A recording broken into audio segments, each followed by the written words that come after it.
Yo, what's good? We're back with another one. It's showtime.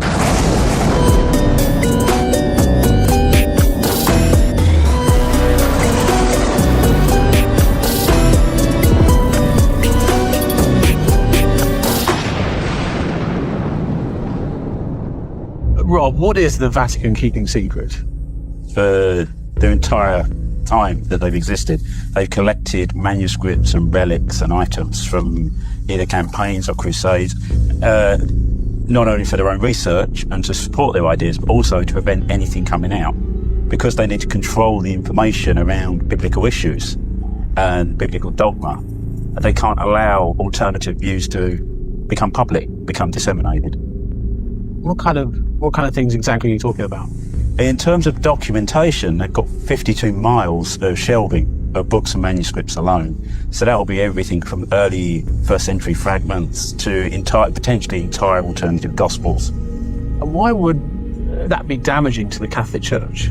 Because there's a potential for alternative views to emerge. There were lots of different books originally that were set to go in the Bible, and it was only through a process of politics mainly that the final books were chosen. There are also ideas that there's a book of Q that academics have termed a book that would have been the source material for the main Gospels of Matthew, Mark, Luke and John, because the main Gospels were written long after the time of Christ. So if they've got something like a book of Q, that would undermine everything else. I gotta do another episode on the Vatican, bro. If you're new to our channel, go and check out our episode on the Vatican. It was one of our first deep dive episodes. There is something in this over 400-year-old painting that you need to see. Something that shouldn't be even conceptualized that many years ago. As you zoom in closer to this river, you see people crossing the river, you see these guys here, but you gotta zoom in further. Along the ridge there are people crossing on what appear to be long necks. Now, we don't know that they're long necks. I think it may be closer to what Marco Polo wrote in 1292 when he went to China and said that he saw Chinese people with dragons yoked to chariots and trolleys and were using dragons to like they use horses. And you got to think about the Chinese calendar is strange. There's 11 creatures on there, or 12, that are common living animals. Horse, dog, chicken, sheep, and then there's dragon. So what was Bruce Gale really drawing here in 1562? How would they have known what they looked like? Because they lived at the same time, bro. A star is not going to appear and vanish within 1 hour. That's completely unthinkable. Many people say that, okay, there's no evidence for UFOs. Why are you wasting your time? It's time to think of alternative ways of searching. Perhaps the discovery of extraterrestrial life is already on some photographic plate and we just haven't looked at it right. In the past, when one was taking images of the sky, one had these big glass plates and one put it in the telescope and let it expose an image like films. So we started studying these plates. I was sitting with 24,000 images and I looked them through one by one myself. I found that we had one image where 9 objects seemed to appear and vanish within 1 hour, which was completely crazy. This is before the satellite era. So if you find evidence of some sort of transient object in the sky during the early 1950s, it can't be a human satellite, so what is it? So the triple transient happens on the 19th of July 1952. And the second from the 27th of July 1952, they coincide with one of the most famous UFO flyovers called the Washington, D.C. flyover. There were many witnesses, like pilots and stewards, that saw mysterious objects. Was perhaps the most significant wave of UFO sightings in U.S. history. We should watch that. She's a plant, bro. 他为什么被禁足住？这就是我错！我操！哎呦，我没动！我操！我的我操！我操！将军，您看看视频发给我，我操！太有说了。静止了。那里应该有东西，我跟你说。你小心点，将军。哦，那里有个格子在吃到东西。哦。我刚看到他局长在抽搐，我刚看他有点急。蓄力，发射，蓄力不力，冲，Go Go Go，跟不动一样，我操！那我把他兄弟抓兄弟，哦，打红完了，叫兄弟来了，摇人了，干了。哎，老铁在干嘛？他也不动。动不动了，哎呦我操！兄弟，上一木头人。That was a glitch in the Matrix. Nah, bro. Cats can see things people can't. Do you guys remember this clip from the World Economic Forum? I'm going to show you it in a second. We are at a critical juncture when it comes to humanity where technology is either going to lift everybody up or suppress everybody down, and it's quite freaky. I mean, you can look at things like Havana syndrome, where diplomats in Cuba experienced all of these debilitating symptoms. A lot of people believe it was caused by a weapon that was just projecting it into you. Over this weekend, somebody sent $1.4 million to send a message on the blockchain. They sent it to the bird address. What did that message say? Oh, it just said that the company was using brain-machine weapons to persecute all the company employees, former employees, and they themselves are also controlled. Read the messages right here. A brain-computer interface, mind-reading technology keeps developing. There's a new mode of crime. Wild animals become puppets or complete slaves to the digital machine. It's a new mode of crime, which the victim is gradually deprived of his senses of desire until he becomes a complete slave to the digital machine. I don't know the context behind this. I don't know if this is just some crazy person that spent $1.4 million to be like, hey, they're putting chips into our heads and they're controlling us, or if it's actually real. But what they claim is that it's pretty widespread and it's being pushed out more and more, which is why I want to share this clip. This is Nita Farahani, and she wrote a book called The Battle for Your Brain. You're in the zone. Even you can't believe how productive you've been. Your memo is finished, your inbox is under control, and you're feeling sharper than you have in a decade. Sensing your joy, your playlist shifts to your favorite song, sending chills up your spine as the music begins to play. You glance at the program running in the background on your computer screen and notice a now familiar sight that appears whenever you're overloaded with pleasure. Your theta brainwave activity decreasing in the temporal regions of your brain. You mentally move the cursor to the left and scroll through your brain data over the past few hours. You can see your stress levels rising as the deadline to finish your memo approached, causing a peak in your beta brainwave activity right before an alert popped up, telling you to take a brain break. But what's that unusual change in your brain activity when you're asleep? It started earlier in the month. You sent a text message to your doctor with a mental swipe of your cursor. Could you take a quick look at my brain data? Anything to worry about? Your mind starts to wander to the new colleague on your team, whom you know you shouldn't be daydreaming about, given the policy against intra-office romance. But you can't help fantasizing just a little. And then you start to worry that your boss will notice your amorous feelings when she checks your brain activity and shift your attention back to the present. You breathe a sigh of relief when the email she sends you later that day congratulates you on your brain metrics from the past quarter, which have earned you another performance bonus. You head home, jamming to the music, with your work-issued brain-sensing earbuds still in. When you arrive at work the next day, a somber cloud has fallen over the office. Along with emails, text messages, and GPS location data, the government has subpoenaed employees' brainwave data from the past year. They have compelling evidence that one of your coworkers has committed massive wire fraud. Now, they're looking for his co-conspirators. You discover they are looking for synchronized brain activity between your coworker and the people he has been working with. While you know you're innocent of any crime, you've been secretly working with him on a new startup venture. Shaking, you remove your earbuds. What do you think? Is it a future you're ready for? As you heard, Nita asks, is this a future you're ready for? Some say no, some say yes, and then she's like, well, it's already here. I cannot stress this enough. This is not the time to be asleep. Technology that is coming out right now can either take us on an exponential scale upwards and we're going to go to new levels, or it can suppress the vast majority of human life, completely enslaving you. It's already here. We're not making it, it is already here. If you think people are born into mental slavery in the current system, just you wait. This is why you need to embody who you are, and we really got to start making some moves. I'm optimistic that we will. That's terrifying. How can they present that like it's a good thing? They're gonna fine us for thinking, bro.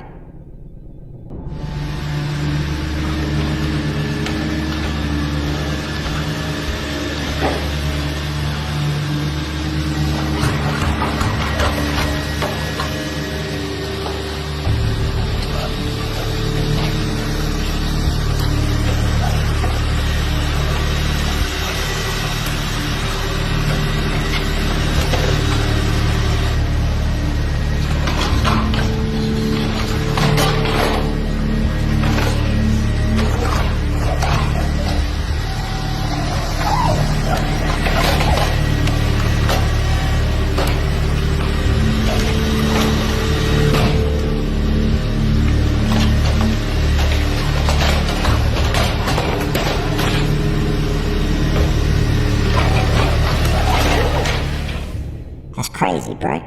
There's something really unsettling when they move so lifelike.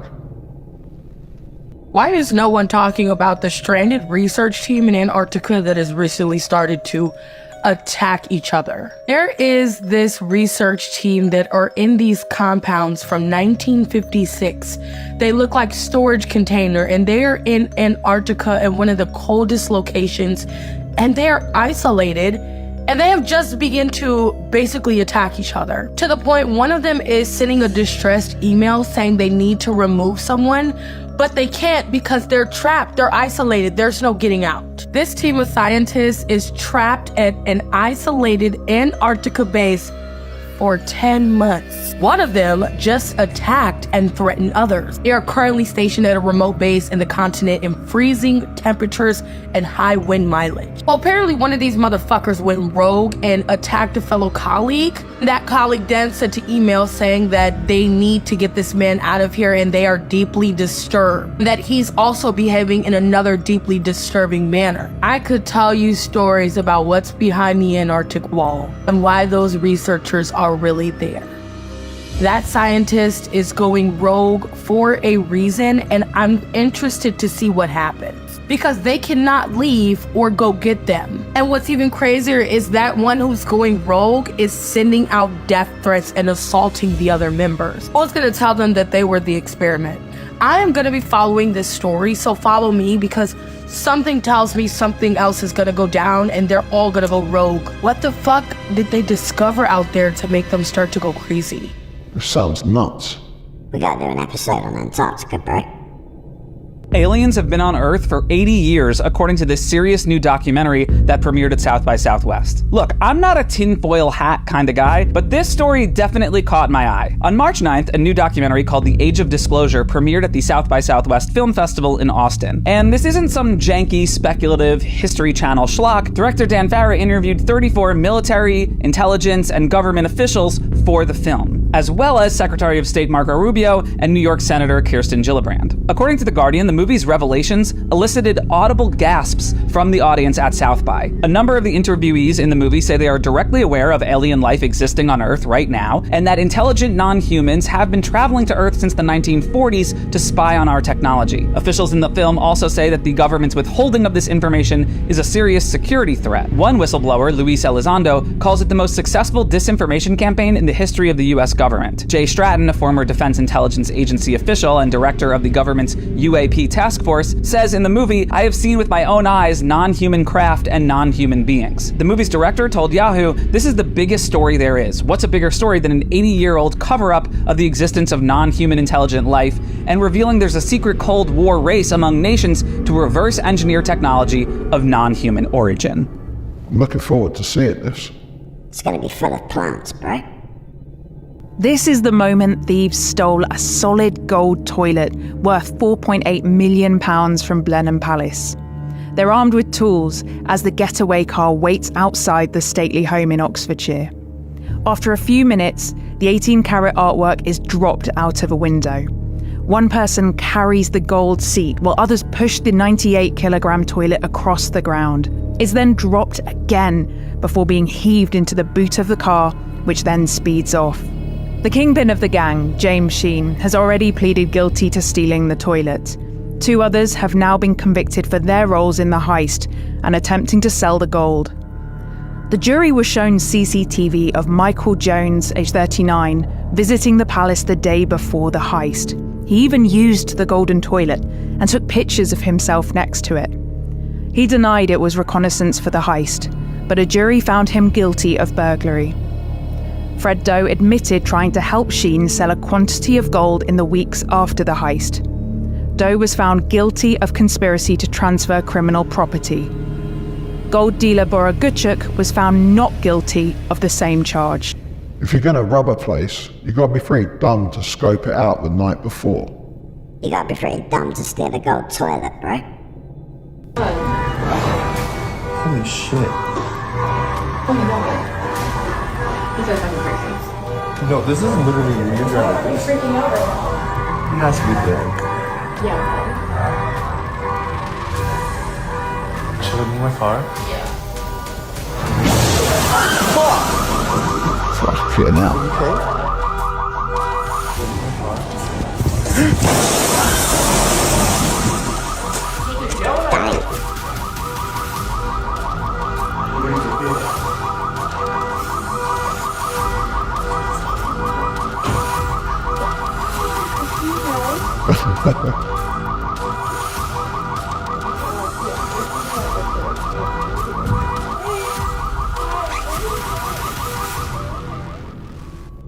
That'd make a good Durex commercial. Yeah, her face was hilarious. Well, the big question today is what possessed a man to walk up to an altar in the middle of Mass in front of about 100 people and punch a bishop in the face? The whole thing is as puzzling as it is disturbing, but parishioners say the violence will not shake their faith. May Almighty God have mercy. The prayers of Bishop Manuel Cruz were cut short Saturday when a man dressed in a white coat with matching hat sauntered to the altar and punches him in the mouth. So I went out and I said, officer, grab him. Stop him. But I couldn't scream. I wanted to scream, Bishop, drop your, go down. But I couldn't. I was just too rapidly. Besides about 100 parishioners inside, police officers were also patrolling and immediately arrested Charles Miller, who's now charged with assault. Miller is known throughout the neighborhood and showed up about a half an hour early to Saturday's Mass, driving a pink Cadillac. Pimpin' ain't easy. Yeah, but slapping a bishop mid-service is a bit much. What's the CIA's most disturbing experiment? They had a experiment that they did in Canada, and I am never... So many times people are like, oh, well, you must know all about this MKUltra project and names and dates and locations. I'm not a historian. I don't give a shit about 99% of MKUltra. I care about the techniques and the methods and the protocols and stuff that were a result of MKUltra. I'm not like, let me go fact check and get everybody's name right and dates. I don't have any of that because it was never important to me. But they did this thing in Canada, and I can't remember the guy's name, but they took people coming in for just normal appointments, like I have postpartum depression or I have anxiety, and they would against their will do this thing called psychic driving. It had nothing to do with being psychic, it just meant psychic of the mind. And they would give them massive, prolonged doses of LSD. And in some cases, tape their eyes open like Clockwork Orange and play these videos in front of their face all the time. And they thought it was going to like reprogram their brain somehow. But what happened was a lot of the people had to learn how to walk again. They couldn't control their bladder. They had to learn how to control their urine and stuff like that again. Some of them lost 30, 40 years of memories from their life. And these were people who checked into a clinic for like anxiety. And this was funded by MKUltra, and it was in Canada.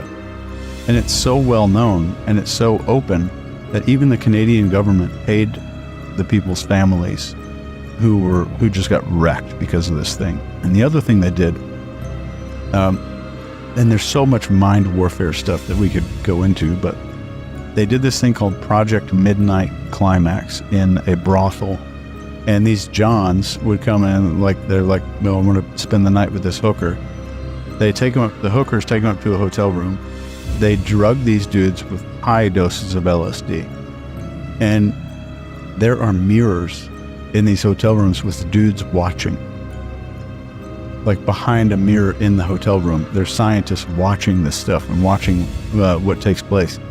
That is the most bizarre and weird thing I've ever even heard of. They could experiment with LSD on a lot of people. Then they did it with soldiers, and the British Royal Air Force did this with, or British Army did this with LSD. And LSD was just like the rave of the time, because the CIA thought it might be this miracle mind control drug because these videos were coming back from the Korean War of these Americans getting brainwashed and stuff. So they're like, there is something happening to these Americans that we don't have the technology to do. So it was a psychological arms race, or so we thought it was. It was just basic stuff. It was like very basic brainwashing stuff. What were the results of that midnight? Nobody knows. No? Nobody knows. Yeah, I think it was just studying the effects of LSD and the effects of what they call interrogative suggestibility. So, can I make you confess to stuff? Can I get intelligence out of you if you're a captured asset of some kind? And I don't think they published anything afterwards, like some after-action report or anything. Some of the stuff the CIA's done is unbelievable. What about the stuff we don't know about? Hasta la vista. Now look at me. Look at that. New work in progress. What up, Billy? Alright, press the button. Huh? What up, Billy? Oh, what's up, bro? You startled me. How you doing? Ready to pump? No. I just need some advice. How do you deal with difficult personalities?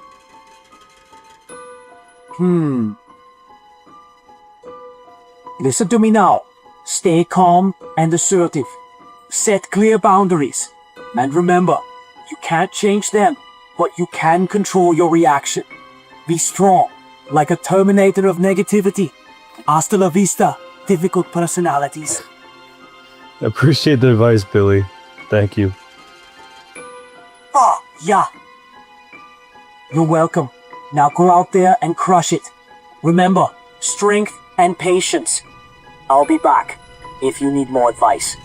Hasta la vista, baby. I never thought I'd see a big mouth Billy Bass giving advice.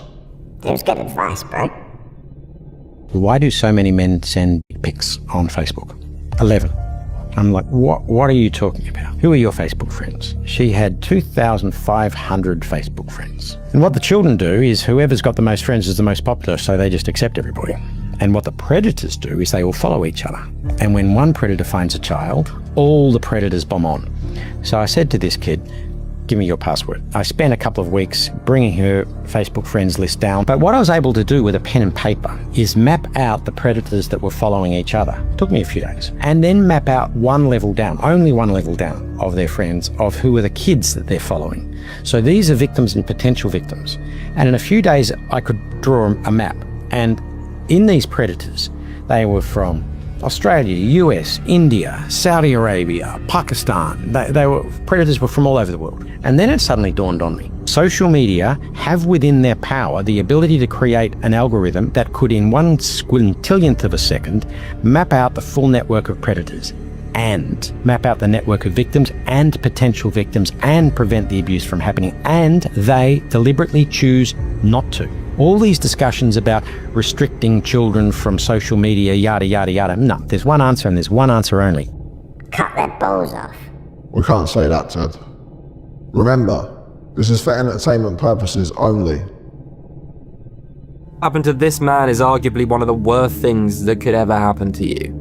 This is known as the 1,000-yard stare, and yes, all these photos are 100% real. These photos mainly occurring during World War I and II, but there is more recent examples, of course. Known as the 1,000-yard stare because of what their eyes are saying, you may also know this in forms of shell shock. Now, what actually causes this is seeing something very sudden and extremely traumatic, such as in the war, where you may see people dying right in front of you, or traumatic events that you wouldn't even be able to repeat. Essentially being in an emotional shock that puts your body into this state where you can barely function. You've probably heard stories back in the wars of shell-shock victims and how they were treated so badly as well, because we didn't really know that much about mental health and what to actually do with these people. We'd never really seen anything like it before. Nowadays, there's a lot more treatment for this, so people can get the help they need. It's still absolutely horrendous and can leave people in ways like this, causing many physical effects such as headache, confusion, dizziness, falling all over the place, stuttering of words, insomnia, extreme anxiety, and sometimes even paralysis. So if you ever see a video of someone like this, just imagine what they're going through. There you go. There's a treatment. You'll be alright. Shut up, bro. Yeah, look at all those little dots. Yeah, what do you see? These are all the satellites, I'm assuming. Those are just Starlink satellites. Those are just Starlink? Yeah. Okay, wow. And astronomers are getting kind of worried about this. So SpaceX has put well over 7,000 Starlink satellites into space since 2019. Their goal is to have more than 40,000. And they're not the only ones who want to do this. So this is one of those like proper hockey stick charts. It shows the annual number of objects launched into space. Yeah. Wow. And this is just the beginning. So China has 2 projects planned that would add at least 20,000 more satellites. Amazon wants their own network, the EU, AT&T. If they all get their way, there would be hundreds of thousands of satellites in low Earth orbit. I mean, the thing that's a little misleading with these graphics is like the dots are not to scale. Of course. But we are talking about like a massive amount of stuff orbiting the Earth. And these projects are going to get the whole world online.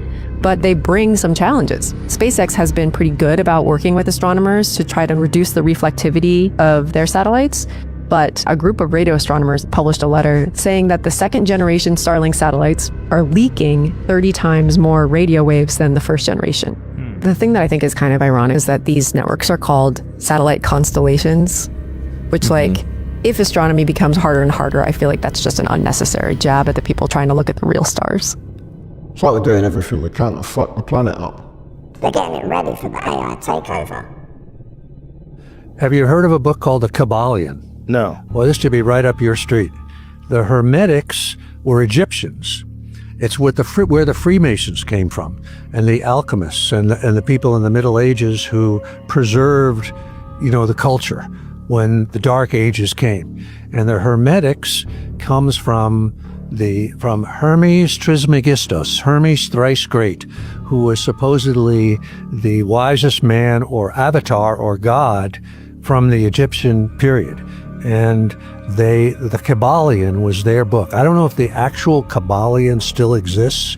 There are I have like one little short book of it, but they had a whole deep philosophy that is a lot like this. You want me to talk about this for a second? Sure. Yeah, please. I mean, there were like, I think the Hermetics had like 7 principles. Let's see if I can remember what they are. The first one is that you and I have no physical existence as entities. We exist entirely as thoughts in the mind of the all, or God. Sort of like the analogy they use is like in the mind of Dickens is Mr. Micawber and Pip and David Copperfield and all that. And that you and I only exist as thoughts in the mind of God. And they believe that the universe was entirely mental. That's what this was. That there really is no physical existence. And that it was all vibrational. And that one of the things they believed was that there's no such thing as opposites. Heat and cold are not opposites. Fear and courage are not opposites. They are just points on a continuum. And that the difference between fear and courage is entirely in the vibration. And so this is where the alchemy came in. They believed that if they could change their vibration or change the vibration of lead, that they could change it into gold. And they had, their other things was, everything vibrates. The other thing was that everything swings on a pendulum. Everything goes back and forth from one thing to another. And they also believe that everything is male and female, that everything is created comes from the union of male and female in the highest levels. Anyway, it's great shit. And, at one point, apparently, in ancient Egypt or before that, this was, this was what they believed, and it somehow got wiped out or just held on in various little pockets of the occult knowledge and stuff like that. So it's the ancient Hermetics, and the book is the Kabbalion, K-Y-B-A-L-I-O-N. We gotta do a deep dive on alchemy, bro. We're working on the Easter Island diorama at the moment for our next special. We can't wait to show you guys. This is the most important mural that's ever been created in human history. Aggressive. Period. Period. You put a period on the end. This, it tells us everything. Okay. I've broken this down a bunch of times. Your listeners haven't heard that maybe, so I'm gonna break it down again. Let's do it. Remember in the tablets it says kingship is lowered, and it literally is created, right? And everything I just said. In this depiction, and I wanna break it down, the 2 beings on the other end are the Anuna. That's why they have wings, and that's why the horns on their helmets have multiple horns that represent status. They are not like we are. They're not kings. They're the beings that we think of as the Anuna, our creators. So the Anuna, though, I'm just thinking symbolism as we know it in bullshit modern culture. Yeah. Wings good, horns bad. They have both. Horns are not really bad. That was something that was inverted later. Horns represented status. That's why bulls were used all throughout Egypt. The bull represented status as power. So, and certain symbols throughout history would have very, very strong connotations and meanings behind them. The two most important symbols for power, like strength, were two things. It was the horns of a bull itself in Egypt, and a lion. And the lion in Assyria was famous, and you can see depictions of that. They represented strength and power. And so they would depict them in symbols, and the eagle always represented war and empire building. It was like a different mindset. Now, in this depiction, you're seeing our two Anuna on either side passing rulership, kingship, to rule over us, to two different individuals. One of them is a king, and one of them is a priest. Which one's the king and which one's the priest? I just need to zoom in really quick. Hold on a second. Okay. This image right here, the individual on the right of the tree is holding what's called the rod of rulership in his hand. Okay. And that rod of rulership means he's a king. And then the other individual across from him has symbols that basically represent spirit, like religion, and seeking that aspect of it. It's you learn that one's a priest and one's a king. Got it. And what it means is that now notice those two beings with the wings. They're passing this. You see that? What they're passing is the symbol of the pine cone, and in their hand they have the handbag. Remember Pillar 43 in Göbekli Tepe? It's got the same handbag symbol below it. This is what I'm breaking down to mean.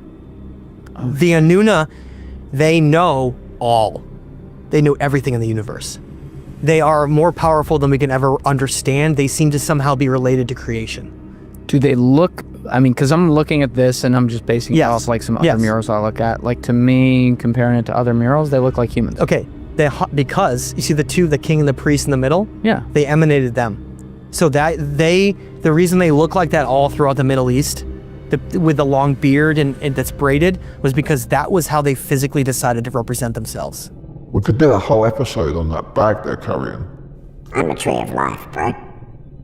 What Disney just did blew my mind. Do you guys remember the story I told you guys about the doctor that died at Disney Springs? Like a peanut allergy or something, right? Yeah, peanut or dairy allergy. And they served her something with it. She died at the restaurant. Like it was like a big deal. And apparently this guy, the husband, is trying to sue Disney Springs or Raglan Road or whoever because they felt like they were negligent, which is totally fair for a widower. This is bad. This could happen again. But apparently Disney is in court or whatever. They're having discussions because they say, listen, you've signed something that says you're not allowed to sue us. He's like, whoa. When did I ever sign anything? They said, well, in 2019, you signed up for a month of Disney Plus. Shut up!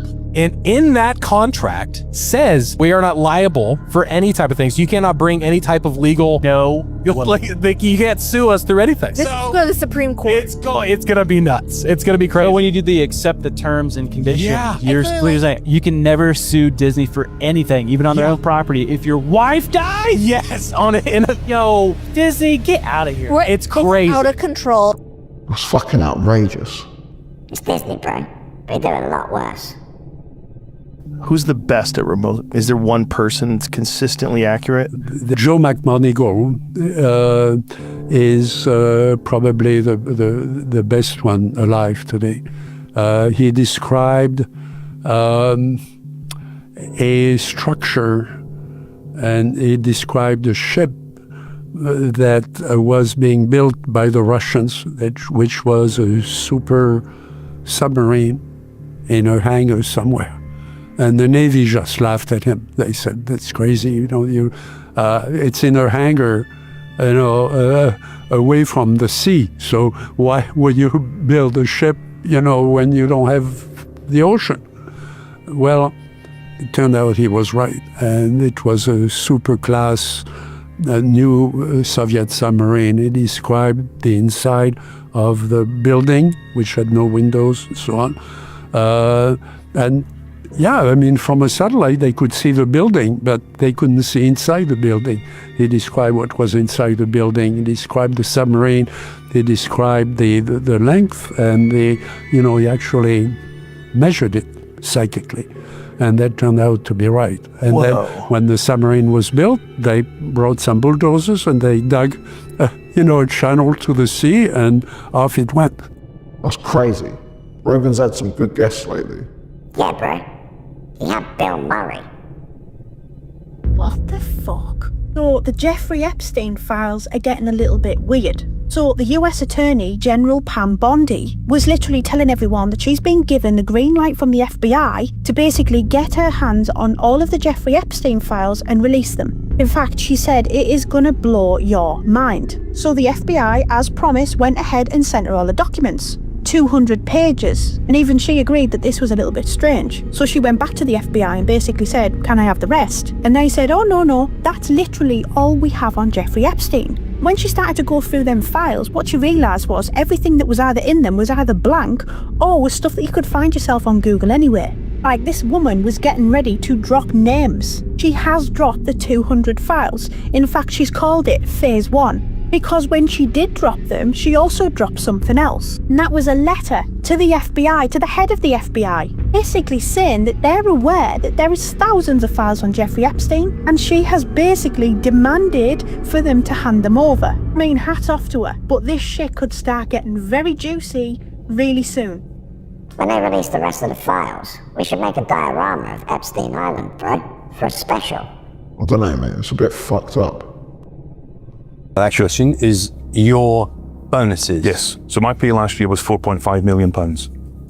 And that is a salary, or is that a bonus? No, that's a salary, that's a bonus in a long-term share scheme. When you say those words, and you've been very honest with us, and we appreciate that, you've said it straightforwardly, and you know that there are people watching this who are struggling to pay their bills, maybe to your company. What goes on in your head? So look, it's a huge amount of money. I am incredibly fortunate. I don't set my own pay, that's set by a remuneration committee. That's the first bonus that I'd taken in my time in Centric, and a number of years I'd given a bonuses because of hardships that customers were facing. I thought it was right that we put a lot of our money, a lot of our profits into supporting customers.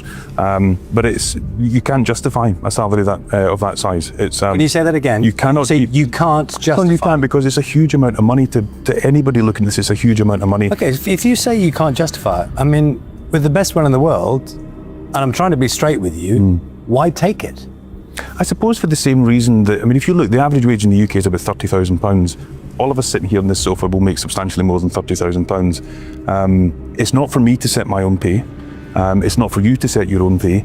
But you've got to recognise that when you've got people that are struggling, like the customer we saw there struggling for payments, or I look at my mum who's in the basic state pension, it's just impossible to justify, so there's no point in trying to do that. They cut the pensioners' allowance, but this prick's taking 4.5 million. It's disgusting, bro. It's the start of the Hunger Games. Be exposed to high levels, and the whole reason that we've covered them in tinfoil is because the environment of this classroom is filled with that. Right, so we had to try to isolate the plants inside of there and not let the Wi-Fi get in there. I don't really know if it'll affect anything because, like, I grow plants in my, like, I have Wi-Fi in my house and I grow plants all the time and they grow fine. It's gonna die. You think so? Yeah.